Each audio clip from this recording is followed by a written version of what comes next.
I had always been confident in my appearance. From my teenage years, I was the girl everyone noticed. In high school, boys would stumble over each other to ask me out, and by the time I graduated from Northwestern University, I had already rejected 3 marriage proposals. I felt invincible, as though I had all the time in the world to figure out what I wanted, who I wanted. But now, at 32, that sense of invulnerability had evaporated, and for the first time, I was questioning my worth. My name is Laura Anderson, and 2 years after college, I married Ryan, the man I thought I'd spend the rest of my life with. Ryan was tall, handsome, and charismatic, everything you'd want in a partner. He had this effortless charm that made everyone love him, and we quickly became the golden couple in our circle of friends. We had a plan. We'd build our careers, travel the world, and start a family by the time I was 30. It all felt so perfect, so solid, like the rest of my life was already written in the stars. In the beginning, our marriage was everything I dreamed of.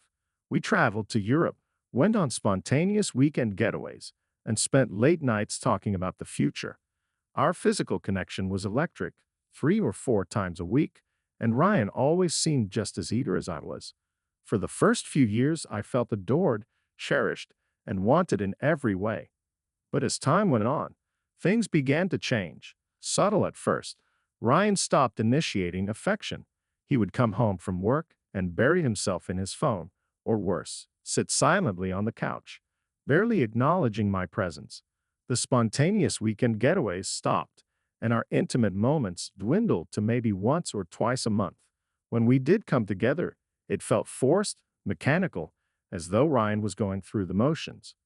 I couldn't shake the feeling that I had become invisible to him. The growing silence. At first, I blamed myself. I wondered if I wasn't trying hard enough. Maybe I wasn't as attractive as I used to be.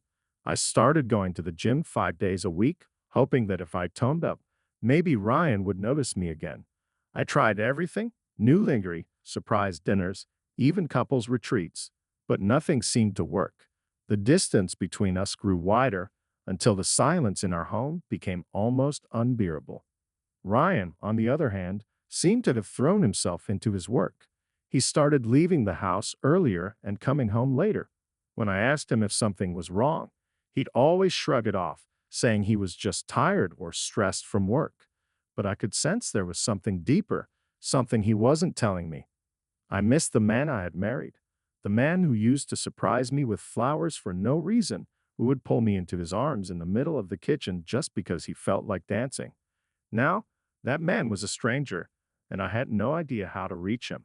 My friends noticed the change in me. I had always been the life of the party, the one who could light up a room with a joke or a smile. But now I felt like a shadow of myself. My best friend, Emily, was the first to ask me directly, "Laura, what's going on? You don't seem like yourself lately." I hesitated, unsure if I was ready to say the words out loud. "It's Ryan," I admitted after a long pause. "He's distant. I don't know what's happened, but it's like he's not even here anymore." Emily frowned, concern etched on her face. "Have you talked to him about it?" I nodded. "I've tried. He just shuts me out." Emily sighed. "Maybe you need to give it more time. Marriage goes through ups and downs, but you have to make sure you're taking care of yourself too." Her words resonated with me. I realized that in trying to save my marriage, I had lost myself. I stopped painting, a hobby I had once loved, and I barely spent time with friends. My world had become all about fixing something that, deep down, I feared was beyond repair. Enter Jack Daniels.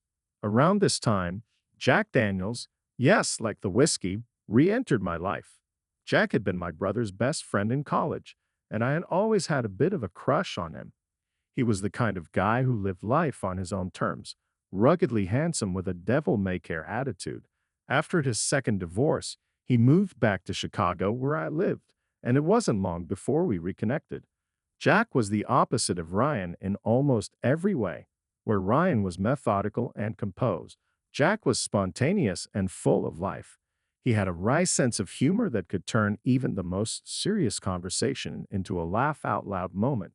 And more importantly, Jack made me feel seen. We started working out together at my gym. At first, it was purely platonic.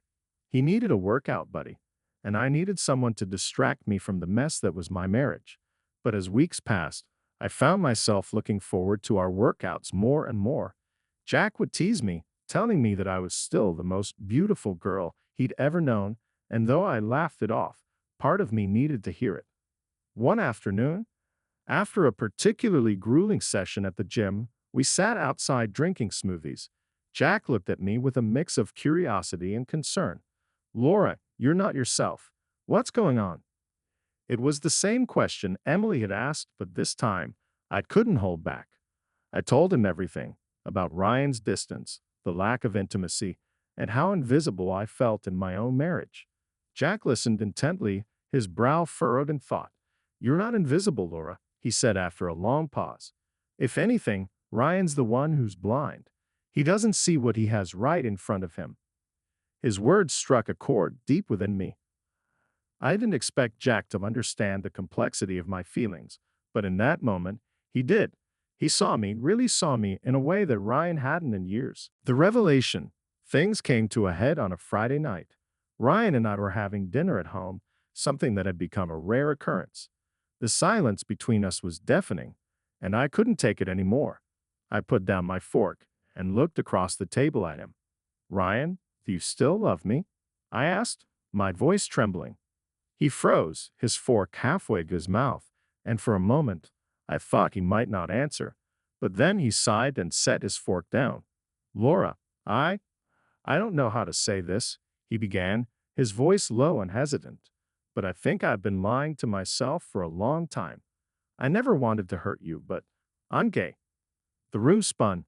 I felt like the ground had been ripped out from under me. What? I whispered, barely able to process his words. Ryan couldn't meet my eyes. I've tried so hard to be the husband you deserve, but I've been living a lie. I thought if I married you, if we had a family, I could change. But I can't. My mind raced. Suddenly, so many things made sense. The lack of intimacy, the emotional distance. But that didn't make it any easier to accept. I felt like my entire life had been a lie. I'm sorry, Ryan continued, his voice breaking. I never wanted to hurt you, Laura. I didn't cheat on you, I swear. But I can't keep pretending. It's not fair to either of us. I sat there, numb, unable to speak. Everything I thought I knew about my life, my marriage, was shattered in an instant. Ryan's confession felt like the final nail in the coffin of a relationship that had been dying for years. A new beginning. That night, I packed a bag and left. I drove to Jack's apartment, not knowing where else to go. When he opened the door and saw my tear-streaked face, he didn't ask any questions. He just pulled me into his arms and held me as I cried.